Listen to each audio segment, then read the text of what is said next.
Hey everybody, let's get right into the magic. That was terrible. I wanted to take a more in-depth look at Yisan, the Wanderer Bard, and why the deck is so much fun to play. I don't know, I thought it'd be kind of cool to just bring you guys along. We'll bring you guys in a little bit closer here. I'll lay out some of the cards. I'll just kind of go over what I kind of look for in like my beginning hand, because I think it really comes down to the first couple of turns of the game. If you've got the hand to play Yisan turn 2, there's a good chance you're gonna win the game. Let me grab the deck, I'll lay out the cards, I'll bring you guys in closer, and we'll go over it together. I think that would be kind of fun.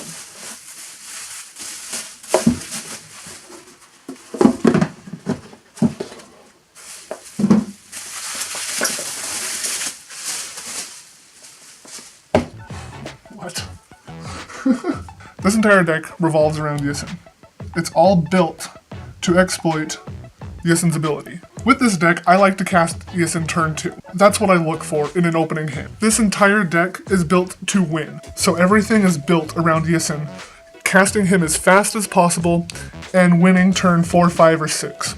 With this deck, you want to run a lot of 1-drops. These really help you to get Yisan out turn 2. Elvish Mystic, Llanowar Elves, Finehorn Elves, Burial Druid, Birds of Paradise, which I need to get still, because I accidentally sold mine. Don't ask. Usually in my opening hand, I will put everything that is not a 1 or 2 drop back into the deck. I can pull it with Yisan, that's what he's good for, and it's just fantastic. This deck is so consistent. If you don't cast him turn 2, you're definitely going to be casting him turn 3, unless you get completely screwed. So even stuff like Birchlow Ranger really comes in handy. In the times that you don't get a Mana Dork, Birchlow Ranger with any other elf will tap for 1. That doesn't sound like a lot, but that can really help in those situations where you're not really pulling all the stuff that you need. It's all situational though. I'm just going to talk a little bit about this, and then I kind of want to play a couple hands and just kind of show you guys the kind of draw that I get. I look for 1 or 2 drops, anything that's going to help me cast Yisan turn 2. The only reason I will have a 4 or higher drop in my hand is if I mull into it and I don't want to mull further. But this deck is really consistent, so most of the time you are going to get what you need. If I'm able to cast Yisan turn 2, there are things that I will keep. All of these artifacts. Everything. All of the artifacts that I'm running in this deck are awesome artifacts. At least how I play. If I pull any of these, I'm keeping it. I definitely play this deck a lot differently than I feel like a lot of the Yisan decks that I've seen. Every single turn that goes by, you're able to do more and more with this deck. I mean, there are times that you get completely screwed over, people shut you down, such as the Heart of the Cards. It's so toolboxy, it's so lousy.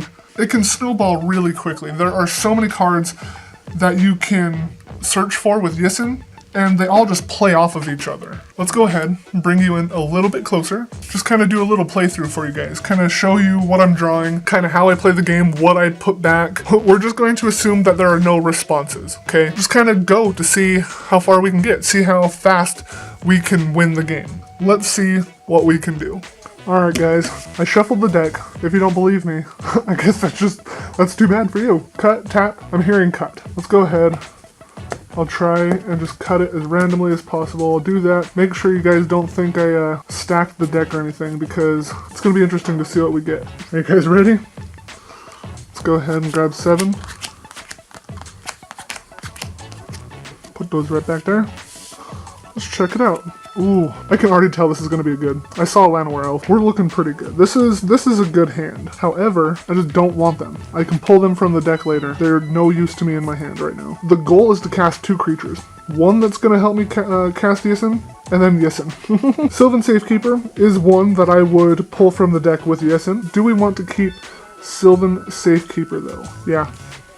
I think so. It's all situational, remember. Depends on who you're playing with. If you're playing with a more control-y deck, you may want to keep Sylvan Safekeeper, or you may not. We get free mulls where we play, so we're going to grab 2 more. Magerite Stone and Worldly Tutor. I like to cast Craterhoof from my hand. I do not like to level up Yisan to 8. Kind of concerned we don't have a 3rd land, but we're going to see how it goes with extra planar lands. I'm going to set this die here to mark what turn it is. Every single card in this deck is awesome. It's just a matter of when you want to play it. When is the right situation to play it, you know? Turn 1, doesn't matter if we're going first or last, we get a draw. I didn't shuffle the deck after I put the 2 cards back, so let's go ahead and shuffle that.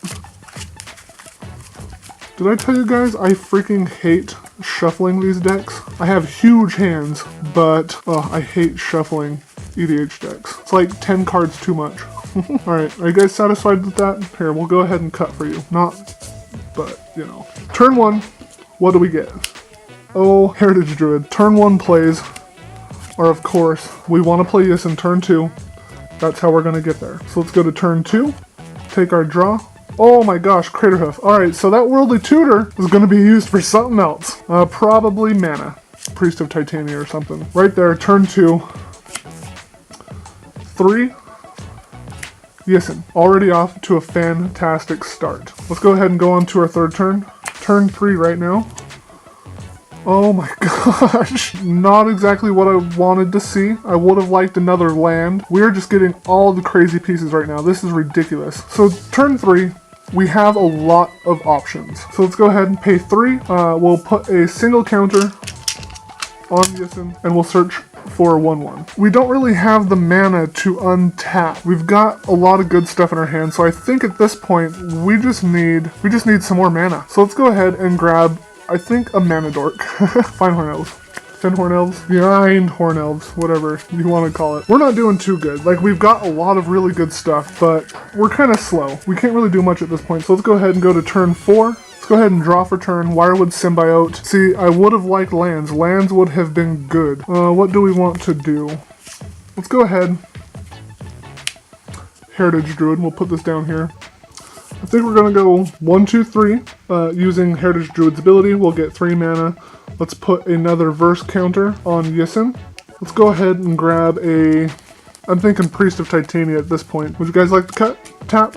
We'll go ahead and cut. What would help us next turn? With our 1 remaining forest, let's go ahead and Worldly Tutor. So let's go ahead and think about that. Dwynen's Elite might actually be a good move. So in this situation with Worldly Tutor, Dwynen's Elite might actually help us go infinite next turn, and we can pull out Azuri, pump up creatures, and just trample over everybody. Things can change really quickly in this game. We're going to go ahead and pull Dwynen's Elite with Worldly Tutor. Just there's so many cards in this deck that help you do so many things that even when things aren't looking that great, it can turn around just like that. With Worldly Tutor, we'll go ahead and put Dwynen's Elite back on top, right there. So we're going to go to turn 5. So going into turn 5, we got the counter here now. Let's go ahead and draw. We got Dwynen's Elite. This is ridiculous. We are going to be able to do a lot of stuff this turn. Assuming nobody's got responses, which is not very unlikely. I'm going to cast Dwynen's Elite. It gives us a token elf. So now, Priest of Titania taps for 6. Let's go ahead. Tap her for 6. Cast Staff of Domination. We've got 3 floating. We're going to go ahead and pay 3. Untapping Priest of Titania. Tapping her again for 6. We're going to use one of those to untap Staff of Domination. Going down to 2 floating to untap target creature. And basically repeat. So we've got infinite mana at this point. This deck does not rely on infinite combos like this. This is just a pleasant bonus.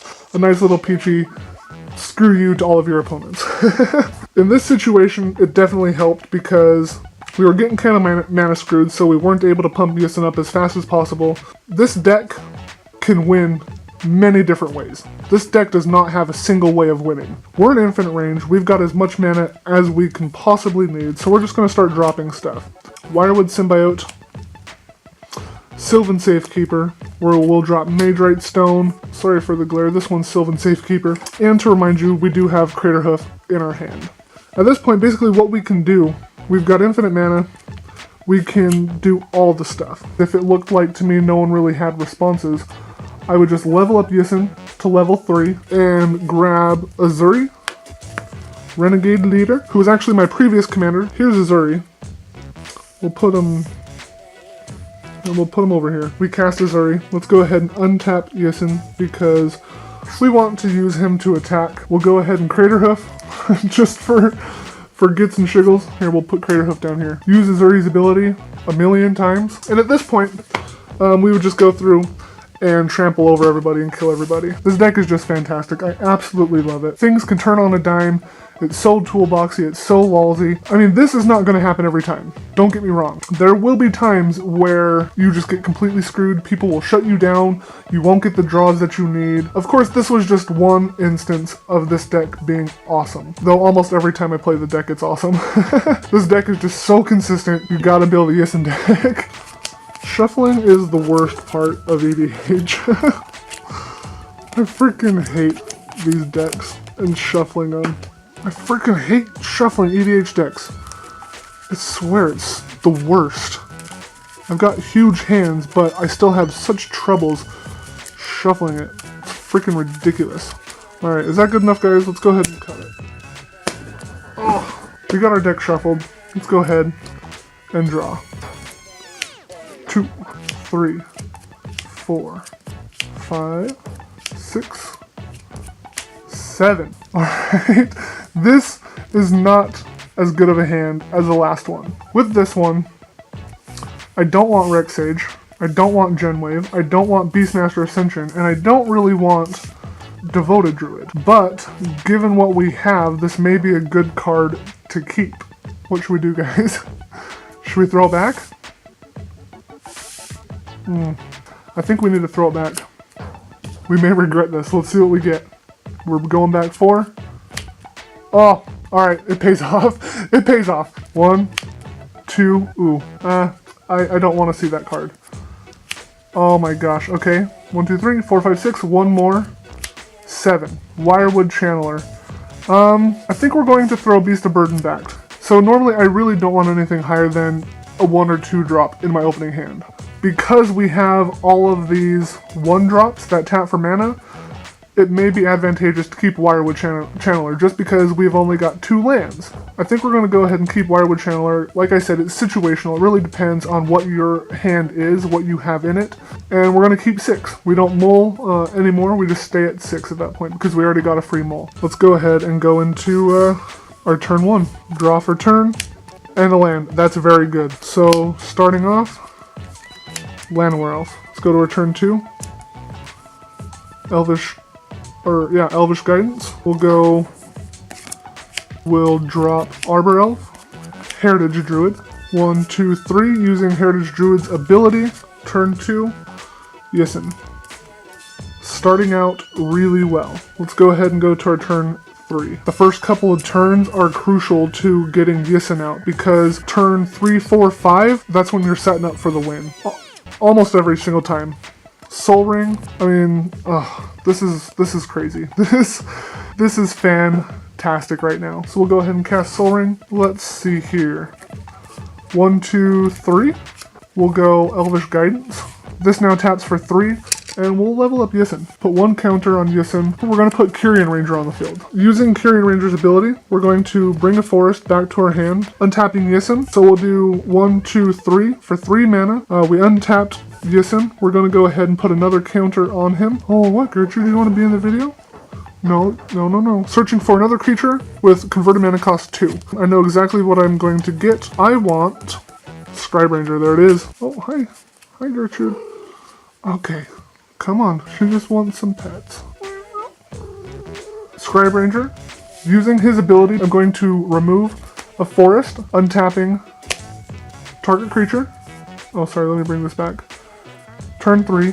This is still turn 3. We're doing pretty good so far. Arbor Elf, untapping target forest, tap it for 4, put a 3rd counter. Let's see what we can get. If we're in a 4-man pod, it's turn 3. Turn 4, if we grab Shaman, we could activate Shaman and potentially kill 2 people. I could grab Fierce Empath and pull Crater Hoof with it. We're going to go ahead and grab Shaman. We'll put him over here. Like I said, it's very situational. Just how the game is playing right now, I do have the mana, so I will be able to activate Shaman. Pretty much for any situation, you will have a response. This deck can be shut down very easily. In my previous video, Jack played a Nevermore, and I just couldn't do anything about it, and that completely shut down the deck. And that happens. I mean, stuff like that happens. This deck is just so much more consistent than any of the other decks out there. That's our turn 3. Let's go to our turn 4. Untap, upkeep. Alright, land for turn. We won turn 5 last time. We can win turn 4 this time. Let's say we're in a pot of 4, including me. There's 3 other people. Let's say one of those people don't have any creatures. Let's go from there. 1, 2, 3, 4. Okay, 4. 8, 9, 10, 11. Shaman.